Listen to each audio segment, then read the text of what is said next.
ചെറുപ്പത്തിലേ എന്താണ് ഓണം എന്ന് ചോദിച്ചപ്പോ അമ്മയും അമ്മുമ്മയും ഒക്കെ പറഞ്ഞു തന്ന കഥയുണ്ട്. എല്ലാവരെയും സ്നേഹത്തോടെയും സന്തോഷത്തോടെയും നുണ പറയാതെയൊക്കെ ജീവിക്കാൻ പഠിപ്പിച്ചെന്ന മഹാബലി തമ്പുരാന്റെ കഥ. പണ്ട് ഇതൊക്കെ പറഞ്ഞുതരാൻ വീട്ടിലെല്ലാരും ഉണ്ടായിരുന്നു.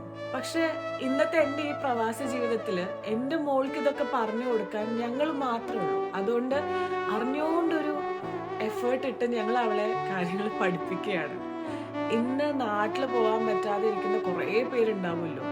അങ്ങനെയുള്ള ആൾക്കാർക്ക് സത്യത്തില് ഇന്ന് വെറും ഒരു നോർമൽ ഡേ ആണ്. എങ്കിലും ഇങ്ങനെയുള്ള ആഘോഷങ്ങളൊക്കെ വരുമ്പോൾ എല്ലാവർക്കും വലിയ ഒറ്റപ്പെടൽ ഫീൽ ചെയ്യും. ഇങ്ങനെ പുറം രാജ്യങ്ങളിൽ ജീവിക്കുന്നവർക്ക് ആ ഒരു മിസ്സിങ് മാറ്റാൻ വേണ്ടിയിട്ടാണ് എല്ലാവരും അവരുടെ വീട്ടിൽ ഇതുപോലുള്ള ഓണം ഉണ്ടാക്കിയെടുക്കുന്നത്. അങ്ങനെ ഒരു കുഞ്ഞോണം ഞങ്ങളും ഇവിടെ ഉണ്ടാക്കിയെടുക്കുന്നത്. നമ്മുടെ കുട്ടികൾക്ക് നമ്മുടെ വാല്യൂവും റൂട്ട്സും എന്താണെന്നൊക്കെ അറിഞ്ഞിരിക്കണല്ലോ. അതിന് വേണ്ടിയിട്ടുള്ള ചെറിയ ശ്രമങ്ങളാണ് ഇതൊക്കെ. നാട്ടിൽ പോകാൻ പറ്റാതെ ഒരു സാധാരണ ദിവസത്തിനിടയിലും നമുക്കും മക്കൾക്കും ഒക്കെ വേണ്ടിയിട്ട് ഓണം ആഘോഷിക്കുന്ന എന്നെ പോലെയുള്ള ഓരോ മാതാപിതാക്കളോടും ഞാൻ പറയാണ്, നമ്മൾ ഈ ചെയ്യുന്നത് അവർക്ക് നമ്മുടെ ഹിസ്റ്ററി, നമ്മുടെ വാല്യൂസിനെ പറ്റിയിട്ടൊക്കെ പറഞ്ഞു കൊടുക്കുന്നുണ്ടല്ലോ നമ്മൾ. അത് തന്നെയാണ് വലിയ കാര്യം.